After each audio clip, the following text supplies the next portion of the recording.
The bloody battle for western Mosul rages on. Despite suffering heavy losses, the Iraqi Army's 9th Division continues its slow progression inside the old city. 7 months after the start of the offensive, over half of total casualties are civilians. This man was killed by the jihadists as he tried to escape. They're killing us, they're starving us, they're destroying us. They're dogs. The world needs to know this. They're a cancer. Abu Bakr al-Baghdadi is a cancer.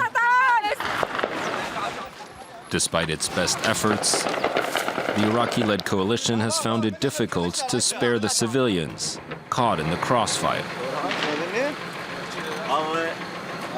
That's a homemade rocket launcher. They use it to attack our tanks.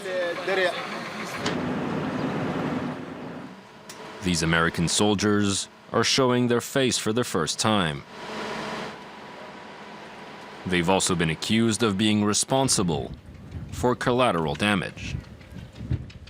Before any strike is conducted, we take into consideration the likelihood and use every means within our grasp to mitigate and eliminate the possibility of civilian casualties. The battle for Mosul is also one of public image. Each time a civilian dies, the coalition loses ground. Our higher headquarters has used their observation systems and has seen ISIS corralling civilians and pushing them into buildings to be used as human shields. Using civilians as human shields, a tactic these French soldiers know well. They're using the Caesar cannon to strike jihadist positions, a modern weapon system known for its precision. Guided by special forces, they provide support for the troops on the ground, but not at all costs.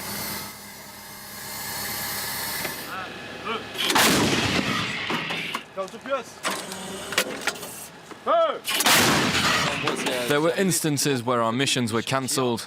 I remember once, it wasn't really a question of civilian casualties, but rather of infrastructure. There were power lines that we didn't want to destroy, because after war, there's peace, and in peace, there needs to be decent living conditions for the population. So we're trying to preserve these vital infrastructures for the country to prepare for life after the Islamic State group.